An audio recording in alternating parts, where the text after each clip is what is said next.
You are now tuned into another episode of Black Girls Den podcast brought to you by Alicia's Productions. Hey homegirls, what is up? It's your host, Alicia.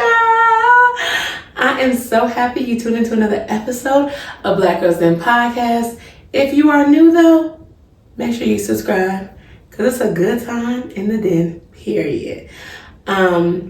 If you aren't new, make sure you like and comment, period. And you already know, it's a solo episode. So you know something has to be going on if it is a solo episode, you know, for real, okay? I have a surprise. I have been working on a new series in the den and I'm finally able to share it with y'all. Can y'all guess what it is?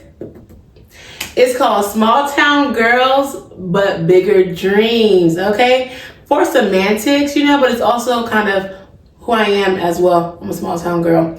But I interviewed 8 women about their dreams because this podcast is for women. So you already know, we dreamers, okay? Dream chasers, and we like to feel encouraged and inspired. So I created this series just for that.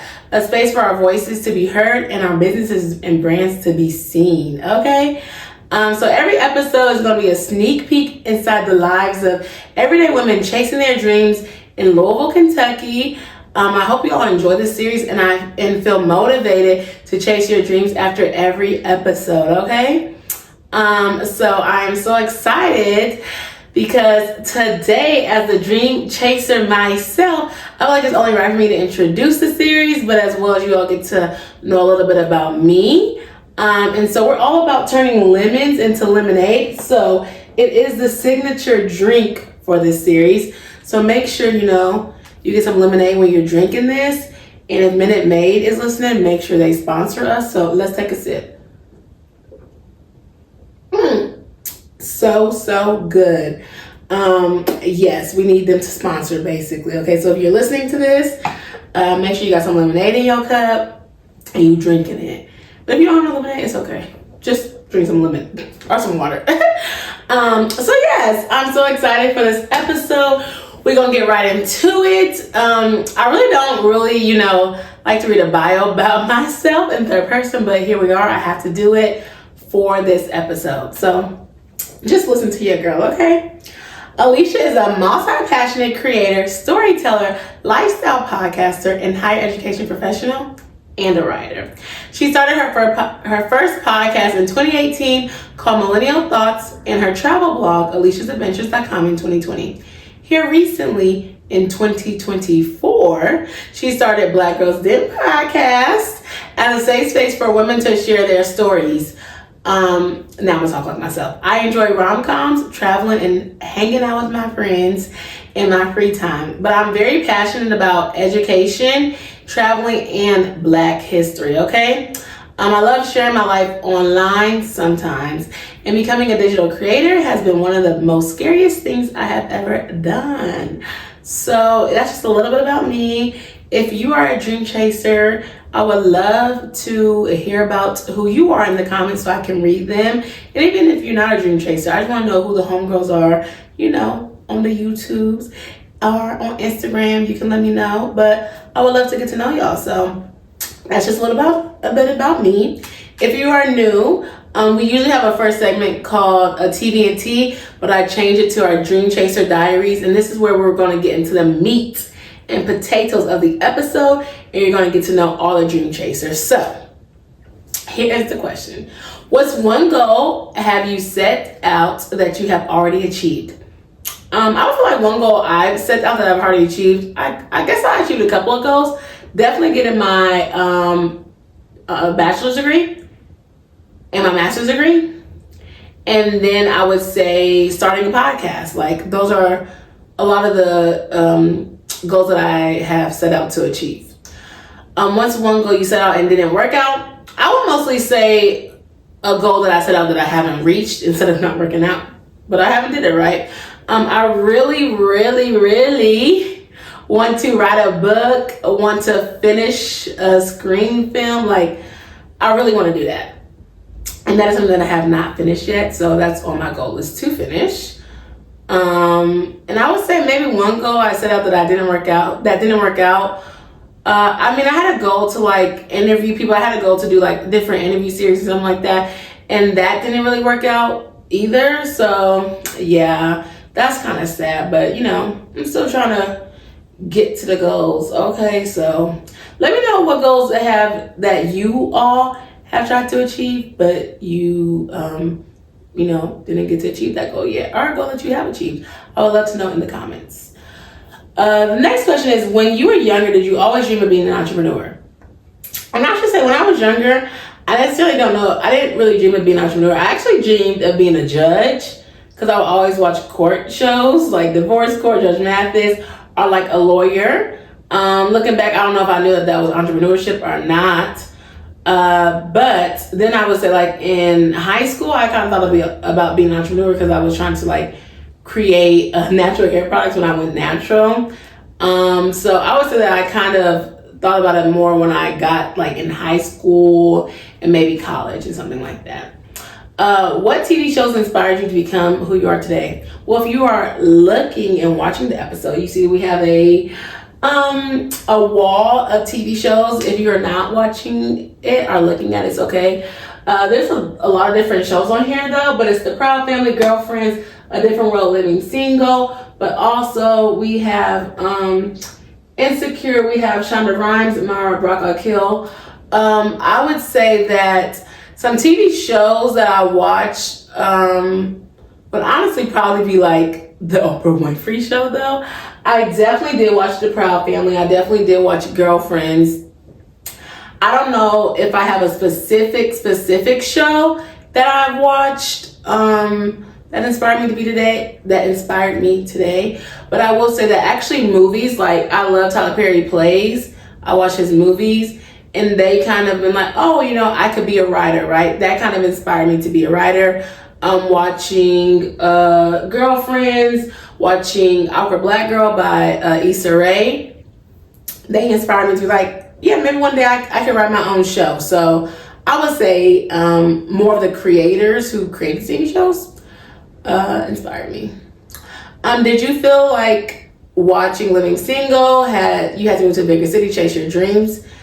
And yes, I do believe not even just watching Living Single, just kind of seeing what I wanted to do. Like if I did want to write TV shows, if I did want to kind of be in that space. I necessarily didn't know it was the entertainment industry when I was younger. But I would say that I thought I would have to move to LA to write. I do know that you don't necessarily have to do that. But I did definitely think like, oh, I have to move to LA. Even kind of really right now, I'm like, oh, I gotta move to New York City, or oh, I gotta move to Chicago. Like, I do kind of think that I have to move somewhere. But I recently went to Atlanta and I lived there for like almost 3 years. And so I would say moving there, I don't know if it really like showed me like I do have to be in Atlanta or not, but I can see the different opportunities that you can have in bigger cities and things that you can do versus if you are in a smaller city. So that's what I would say. It's not my choice to really be in a smaller city, but that's kind of where I'm at right now in my life. So yeah, I'm just making do with what I got. What are some challenges you had to deal with being in a smaller town? So I moved to Kentucky when I was in high school. It's a definitely smaller town. My dad was in the military. I talked about that a little bit. And that's just the base. Like I knew nobody outside of the base. So I would say that was kind of hard. You just, you know everybody on the base and like, that's a different experience. But when I moved off the base and I stayed there for a little bit, I was just like, there's nothing to do here. So I feel like the challenges of living and dealing in smaller towns, like there's nothing to do. It's like one street, there's barely a mall. Like it's just like, it's nothing to do. So I feel like sometimes you get stuck in small towns if you don't have a dream. That's just me. Like people are just there, you just work, you just go home. And so I feel like some of the challenges are like, how do I get out of this? Like, how am I able to think of something so I can leave, And I know a lot of people go to the military and stuff like that because that's just what they know. But I feel like that is kind of like some of the biggest challenges. And it's like if people aren't supporting you, but they can't always see what you want to do in a smaller city because they only know kind of what's surrounding them. So I feel like that is definitely a challenge. How does it feel to be supported or not by friends or family? I would say this one is really kind of tough because when I first started my digital like online, thing, I feel like I wasn't really that supported by my friends, our family in general. Like it wasn't that much support. But then when I found my niche, I feel like I had more support in my niche. I started in the travel industry, so I did travel blogging, stuff like that. So I got more support by people who are in the travel community, and that was really, really good.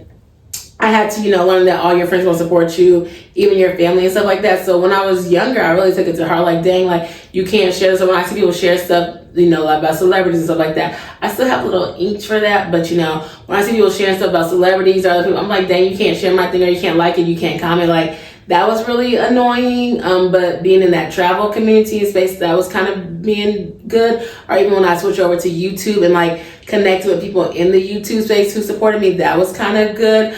But now when I'm in this new space, I'm in podcasting. So everybody doesn't listen to podcasts, I just want everybody doesn't listen to podcasts. People don't know what podcasting is maybe. So it's kind of like, I don't always expect my family and friends to support me.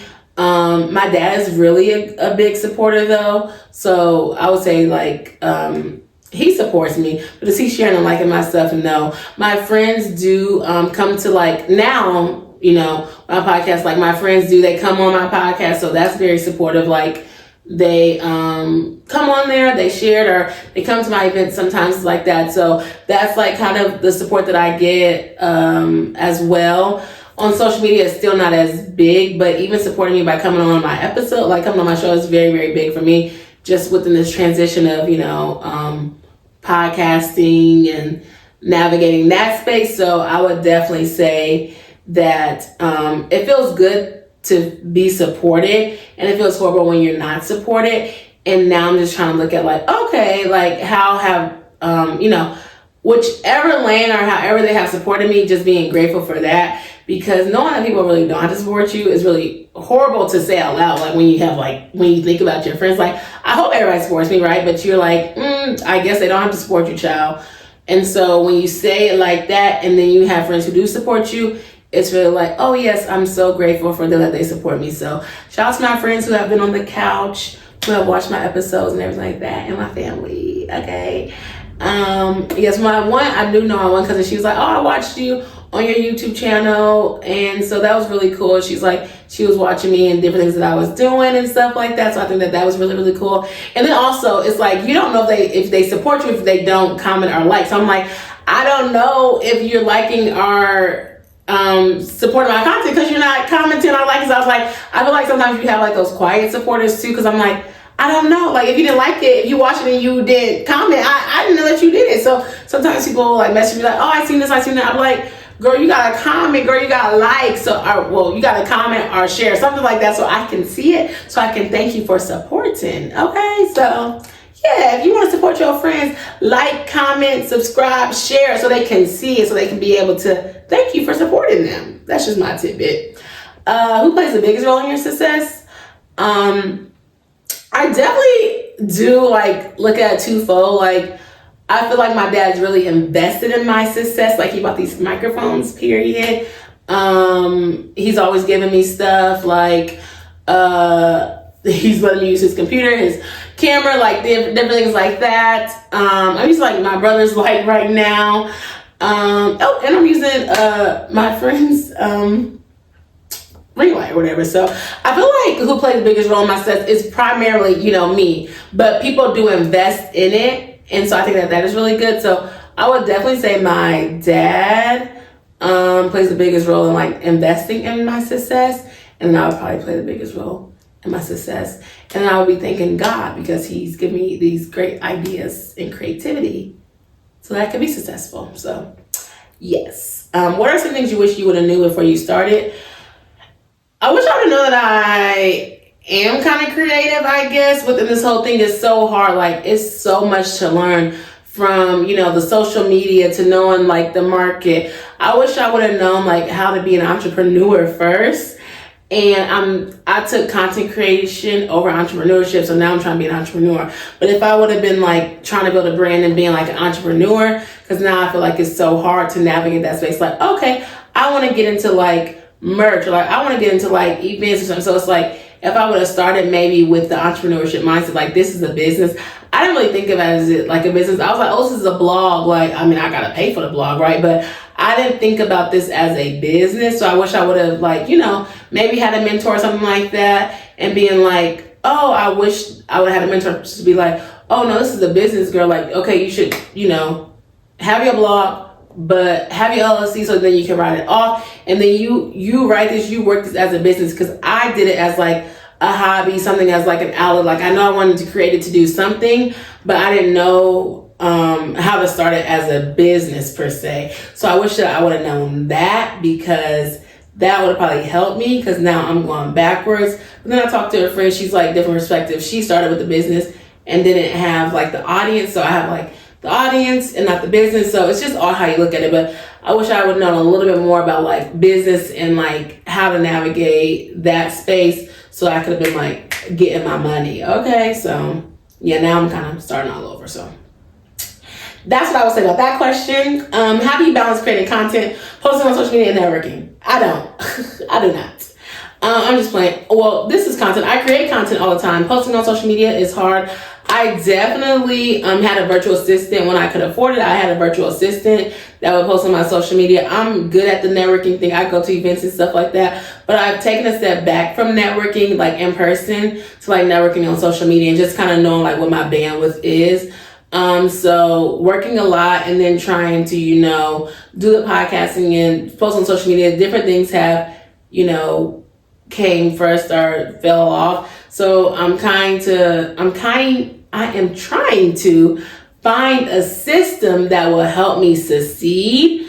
So right now I'm creating content. I'm batch recording. So that's the balance of what my season is. After I get done with all my content creation, then I'm going to go and edit it, schedule it, and that's going to be all on my social media. So I'm kind of just like taking it in express. Like, I'm only one person. I can only do so much as I can do. I can't batch edit, boot back. I gotta dang edit a video that comes out this week, child. And so it's just all about that. So that is kind of how I'm balancing, or that's how I'm kind of like creating systems to kind of help me figure out so I don't go crazy. So yes. What does success mean to you? That's a great question. I'm trying to think what success means to me. Success means to me is doing something that I love every day and being excited about it and really seeing the fruits of my labor. Like, say for instance, if I write something, a TV show, and I sell it and it gets to a network, that's success to me. But it might not. But if I maybe write a book and I sell 10 copies, that could be success to me. So I think that different things could be success.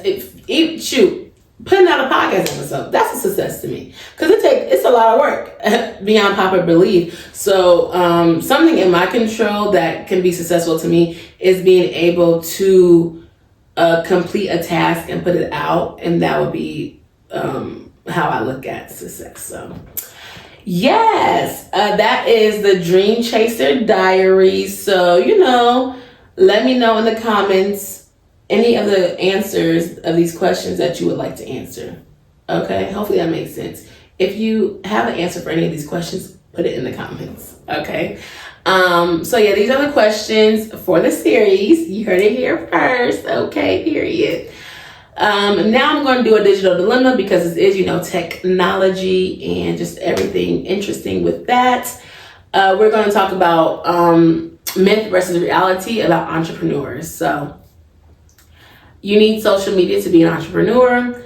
I definitely think that is a myth. It just depends on what type of entrepreneur you are and what you do. There's always going to be trolls online. I definitely think that is a reality. It just depends on how much you pay attention to it. There are trolls online. There's bots. There's just rude people. And that's what it is. Your following equals your success or your money. I definitely disagree, because you can have a big following and you could have no money, because we've seen that before. This girl couldn't even sell her shirts that she made. So your following doesn't always equals your success, but on the flip side, just because you have a low following does not mean that you're successful. Does not mean that you're not successful. You don't need a 9 to 5. You hear that a lot, talking about, oh, quit your 9 to 5, quit your 9 to 5. Well, child, don't quit it because you might need it. So I would say that is a myth because you do need your 9 to 5. Everyone being a six-figure owner on social media. Instagram has made it seem like everybody makes six figures, and that is a myth because everybody does not make six figures. Because if you made six figures, which they say six figures is not even a lot, you wouldn't have to tell everybody that you made six figures. So that's just my tea. You have to move to LA, Atlanta, or New York. I don't think this is a myth. I think depending on what you want to do, it's a reality, to be honest, depending on what your lane is. If you're a model, you might have to move to New York. If you're writing, you might have to move to LA.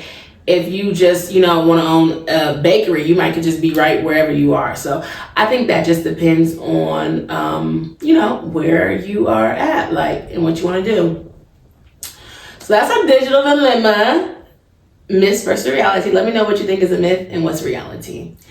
My last segment is called the postcard segment. I know y'all are familiar with the postcard segment. And this is where I will leave you all with something. It won't be written, it will be spoken. So, hopefully you love that. Okay. What advice would you give someone past just thought about chasing their dream? I would say specifically in small towns and then not in small towns. So if you're specifically in a small town and you want to chase your dreams, I would definitely say use the internet, research, watch YouTube videos, do everything like that so that you can know where to go, where you want to go, what you want to do. Because if it's not where you are at in your small town, you're not going to know literally what to do, okay? Unless you watch some TV shows. If you're not necessarily in a small town, but say you're not in the right city for what you want to do, again, I would say research it. But if there's somebody else in your town, or if it's still there in your city, you can just go to events, start networking, kind of start creating like a plan, a 5-year plan or some goals. If you want to move, save some money. Definitely, if you want to move, save some money, start a moving fund. Maybe go and visit that city that you want to go to and check it out, do a couple of scouting trips of where you want to move to, or go to that city and see the neighborhoods and different things like that. Look it up on YouTube, see if there's any apartments, or, just do different things like that. Talk to people, search on TikTok, Instagram. So when it comes to knowing where you want to move, if your dream is to move out of the state, knowing where you want to move is very important. So just start doing research. But if you're in a small town and you don't know where you want to start, you just got to start by talking to people, asking questions, looking up different things, figuring out where you're inspired from, figuring out what things inspire you, and things like that. So that would be my advice for someone who just, wants to get out there and just chase their dream. So yes, like I said, I hope y'all enjoyed this little mini episode, but we have 8 dynamic women who are coming in the next 8 weeks, okay? 2 months worth of content for you all right? I just want to do a little introduction to the series, and I want y'all to like, comment, subscribe, share this with a friend, share it with a dream chaser, comment if you are a dream chaser. These will be up every Wednesday on YouTube and any podcasting platform that you listen to. I'm so excited to start this series. It has been a labor of love, and I want to thank every woman who has came and sat on this couch and shared their story. And if you are interested in sharing your story, hit us up at the Black Girls Den. Hit us up at blackgirlsden@gmail.com. Because, there might be some room for you at the seat. There might be some room for you in the den, on the couch, okay? Because I got other series coming, and I would just love to chat with y'all. I want this to be a safe space for women to be able to share their stories, feel heard, and feel seen. So definitely check us out. On Sundays, we go live on YouTube as well, if you did not know, if you're listening to this. So Sunday nights, we go live at 8 o'clock.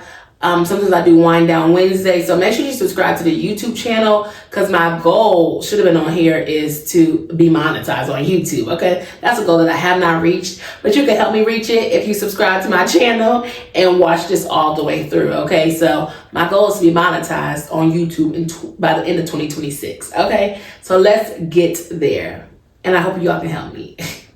All right, I'll see y'all next episode. Bye. Thank you so much for listening. And if you enjoyed this episode, make sure you rate it. Make sure you leave us a review. And also follow us on all our social media platforms, TikTok, Facebook, Instagram, and YouTube. I will talk to you next week. Bye.